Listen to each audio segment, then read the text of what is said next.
Hi guys, I would like to provide some feedback on the homework. So the first one is the rotation. So you're given a figure here, you're given a point D. It says rotate about D 120 degrees. Now 120 degree, this is a positive value, so it should be counterclockwise. In other words, how do I draw that? If I have a D, and this is my triangle right there, this is the D. So you want to get the 120 degrees here, so that, and then of course same amount of radius, right? So therefore, if this is C, then this would be C prime. That's how you do the rotation. You do not go to this will be negative 120 degrees, so this will be positive 120 degrees. So that's feedback number one. Okay, now feedback number two is for glide reflection. If you read the question carefully, even though the vector is given this direction, when it comes to the glide reflection, the glide will be along in the direction of the line. So it would not be in the direction of the given vector. So it says with a translation vector upward the same length. So basically you want to find its mirror image first, which is something like that. So C prime, B prime, and A prime. And then move upward. So A goes to, this A prime goes to A double prime. And this amount should be the same as the length of this vector. So therefore, it should look like something like this. A double prime, C double prime, and B double prime. Okay, now let's talk about the fractal. I see some confusions here. So the fractal, how do you construct the next step? Just observe what you do from the initial given segment to the first step. For the first problem, what I see is you cut a segment into three congruent segments, and then you remove the middle segment and construct a rectangle square for the middle segment, right? So therefore, most of you have no problem for this one. So you cut each segment into three congruent segments and then make a square from there.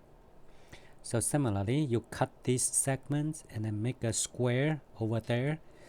I think these two vertices, they meet at this point. And of course, you should remove, I'm going to try to see if I can remove that. So, and then you remove this middle segment and repeat this process for each segment. So for this one, you cut that into three congruent segments and then make a square. Similarly, this is what you do. And then you remove the middle one. Okay, so that's the next one, next step for part A. Similarly, repeat this idea, right? Let's take a look at part B. So part B is on a segment, on a given segment, you divide a partition that into 5 congruent segments, and on the second and the fourth segment, you draw a square. So that's what you see from the initial to the second to the next step. So for the next step, you repeat this. You're gonna cut this into 5 equal segments right there. For each side, you do that because it says divided into 5 equal segments. And for the second segment, you do a square. For the fourth segment, you do a square. That's what will look like. Similarly, for the next segment, you're going to cut it into 5 equal segments, and then you repeat this process, right? So similarly, that's what you do. And continue on all these sides. So continue on, repeat this for all these sides. And of course, at the end, this should be removed, right? There's no more segment there because, there's no more segments here. So therefore, you need to remove those. Now, if you look at the next one, this one, you partition a given segment into 7 equal smaller subsegments.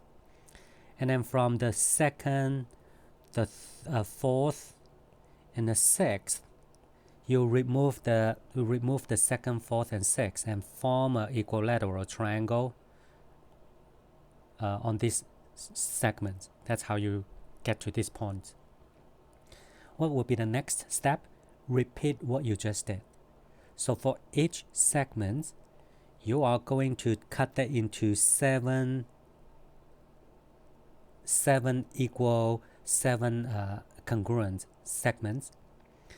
And then for the second, the fourth, the sixth, you form a equilateral triangle.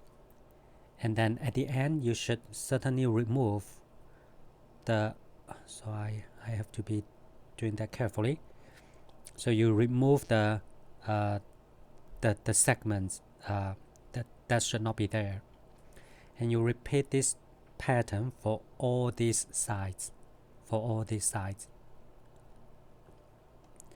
Now, I think at this point probably it will be self-explanatory how you should do the next one. Okay, so that's the feedback I would like to give you for the homework 2.2 and 2.9.